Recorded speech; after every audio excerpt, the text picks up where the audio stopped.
Hello everyone. इस video में हम पढ़ने वाले हैं प्रिपरेशन ऑफ ईथर्स। इससे पहले वाली वीडियो में हमने पढ़े थे अल्कोहल फिनॉल के प्रिपरेशन मेथड, फिजिकल प्रॉपर्टीज और केमिकल प्रॉपर्टीज। आज हम पढ़ेंगे प्रिपरेशन ऑफ ईथर्स। तो शुरू करते हैं। पहले ये चैप्टर कंप्लीट करेंगे, उसके बाद इस पे लगाएंगे कुछ क्वेश्चंस। क्वेश्चंस की भी 3 पार्ट में वीडियो आएगी। जैसे हेलो एल्केन्स की आई थी, वो चैप्टर पूरा कंप्लीट हो चुका है। जिसने नहीं देखा है अब भी जाके देख ले, क्योंकि उससे बाहर एक भी क्वेश्चन नहीं आएगा बोर्ड्स में। सारे कंसेप्ट के साथ क्वेश्चंस करवाए हुए हैं। तो शुरू करते हैं प्रिपरेशन।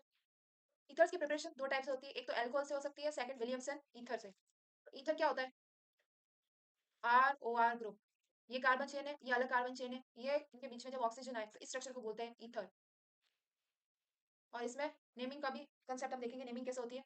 पहले देख लेते हैं अल्कोहल से ईथर कैसे बन रहा है। ये एक अल्कोहल दिया हमें, इसकी नेमिंग करते हैं। दो कार्बन, इट मींस इथेन। और ओ एच दिया यानी कि अल्कोहल है, तो उसके लिए क्या सफिक्स यूज होता है? इथेनॉल। ऑल ऑल जो है अल्कोहल के लिए लगता है, तो इसका नाम क्या हो गया? इथेनॉल। इसमें हमने डाला अगेन इथेनॉल। इथेनॉल और इथेनॉल दो अल्कोहल को जब मिलाते हैं विद कॉन्क H2SO4, ये भी मैंने बताया था, कॉन्क H2SO4 डिहाइड्रेटिंग एजेंट है, मींस वाटर को रिएक्शन से ये बाहर करता है। तो यहाँ पे क्या होगा? HOH निकल जाएगा,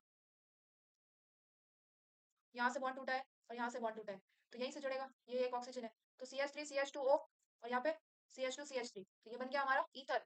इसकी नेमिंग कैसे की है? सी सी CH3CH2O CH2CH3। यहाँ पे दो कार्बन की चेन है, मीन्स ई एथ। यहाँ पे भी दो कार्बन की चेन है, इथेन। तो ये वाली चेन है, इसके साथ ऑक्सी लगाएंगे, इथॉक्सी इथेन। ये तरीका होता है ईथर का। बाय चांस अगर यहाँ पे 3 कार्बन की चेन होती और यहाँ पे 2 कार्बन की चेन होती, तो इसकी नेमिंग हमेशा बड़ी वाली चेन पीछे रखेंगे, छोटी वाली चेन आगे रखेंगे, तो क्या होता? Ethoxy propane. 3 कार्बन की चेन है प्रोपेन और 2 कार्बन इथॉक्सी प्रोपेन। ये तरीका है इनकी नेमिंग करने का। वैसे ईथर की नेमिंग आती नहीं है, नेमिंग सिर्फ हेलो एल्केन चैप्टर से, अल्कोहल या एल्डिहाइड कीटोन से आती है। ईथर की नेमिंग बहुत कम आती है। ड्रॉबैक क्या है इस प्रिपरेशन में? Only symmetrical ethers can be prepared by this method. क्यों? क्योंकि बॉइलिंग पॉइंट सिमिलर होता है। अल्कोहल्स में जो ये जो प्रिपरेशन मेथड है अल्कोहल से, इस वाले में ये ड्रॉबैक है कि इसमें सिर्फ सिमेट्रिकल ईथर्स, यानी कि सिमेट्रिकल क्या होता है? 2 कार्बन की चेन है, ओ 2 कार्बन की चेन, ऐसे ईथर्स ही फॉर्म होते हैं। 3 कार्बन ओ 3 कार्बन की चेन, ऐसे ईथर्स ही फॉर्म होते हैं इस प्रिपरेशन मेथड से। सेकंड है विलियमसन ईथर सिंथेसिस। इसमें क्या होता है? सोडियम एल्कोक्साइड है, उसको हमने रिएक्ट किया एल्काइल हैलाइड से, तो हमारे पास ईथर बन गया। जैसे CH3CH2ONA+, इसकी रिएक्शन हमने की CH3Cl, तो हमारे पास क्या बनेगा? ये NaCl निकल जाएगा रिएक्शन से। यहाँ से बॉन्ड टूटा है, यहाँ से बॉन्ड टूटा है, यहीं से जुड़ेगा, तो CH3CH2OCH3, ये हमारा ईथर बन गया। इस ईथर का नाम क्या होगा? Methoxy ethane. क्यों? क्योंकि छोटी चेन कौन सी? 1 कार्बन वाली, तो हमने लिख दिया मिथॉक्सी, और ये 2 कार्बन की चेन इथेन, मिथॉक्सी इथेन। इसमें क्या ड्रॉबैक है? इसमें अनसिमेट्रिकल ईथर ही बन सकते हैं। अनसिमेट्रिकल मींस एक तो 3 कार्बन की चेन होगी, एक 2 कार्बन की, एक 4 कार्बन की चेन होगी, 3 कार्बन, यानी कि अनसिमेट्रिकल ईथर बनेंगे। But shorter chain always come from alkyl halide. इसमें बोला है जो शॉर्टर चेन होगी वो हमेशा हेलोजन के साथ लगेगी, शॉर्टर हेलोजन के साथ, और बड़ी वाली चेन सोडियम एल्कोक्साइड के साथ। If longer chain comes from alkyl halide that alkene are major product.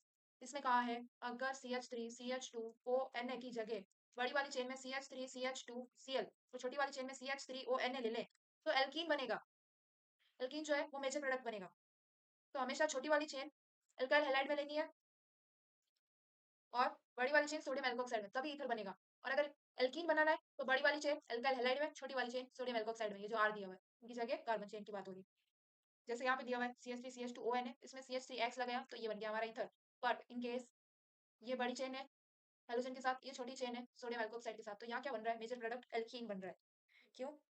ये जो है Na और X रिएक्शन से बाहर हो गए, और O जो है वो भी H के साथ निकल गया। एक H के साथ, इसका जो H है वो O को लेके निकल जाएगा रिएक्शन से, तो हमारे पास क्या बचेगा? CH3CH3CH2 और ये double bond alkene. Next properties देख लेते हैं ईथर्स की। अगर ईथर हेलोजन एसिड के साथ यानी HI के साथ रिएक्ट करेगा तो क्या बनाएगा?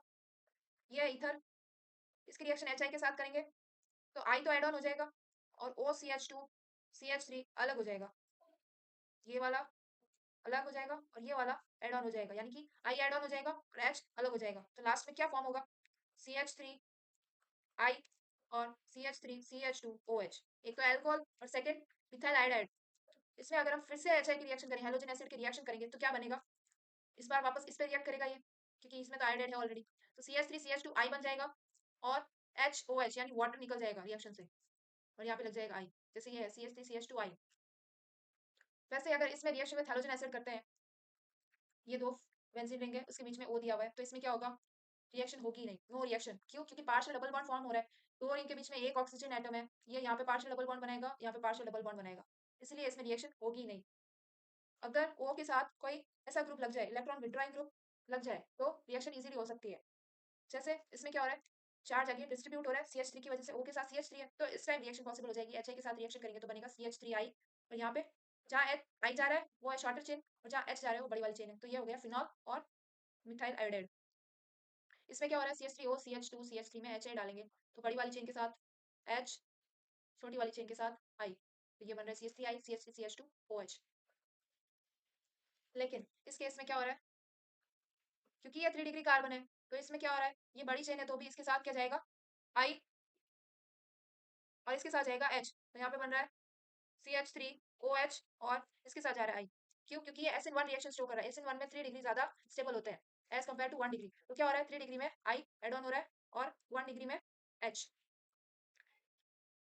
उसके बाद है अगेन ये वाली रिएक्शन कर ली थी, ये वाली CH2O CH3, इसमें क्या हो रहा है, SN1 शो कर रहा है। क्यों? क्योंकि ये वाला जो कार्बन है जिससे O अटैच है वो दो कार्बन से जुड़ा है, एक तो रिंग से जुड़ा है और एक ये वाली रिंग से जुड़ा है, तो HI जो है यहाँ पे अगेन इसके तो लगेगा H और यहाँ पे लगेगा I।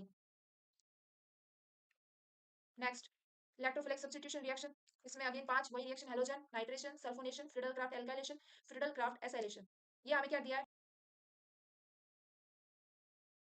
अगेन हमें यहाँ क्या दिया है, एनाइसॉल।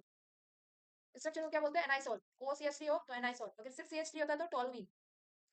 तो एनाइसॉल की रिएक्शन Br2 एनहाइड्रस AlCl3 से करेंगे तो क्या होगा, OCH3 तो रहेगा ही, उसके पैरा वाले पॉइंट पे तो Br जुड़ जाएगा और सेकंड ऑर्थो वाले पे भी Br जुड़ जाएगा, लेकिन मेजर प्रोडक्ट जो होगा वो पैरा वाला होगा और ऑर्थो वाला माइनर प्रोडक्ट होगा। सेकंड में हमने नाइट्रेशन के लिए लिया है कॉन्क HNO3 और कॉन्क H2SO4 एक साथ, इसमें क्या होगा, NO2 एड ऑन हो जाएगा। थर्ड वाले में सल्फोनेशन में कॉन्क H2SO4, तो क्या ऐड हो जाएगा, CSO3H और यहाँ पे SO3H सल्फेट ग्रुप।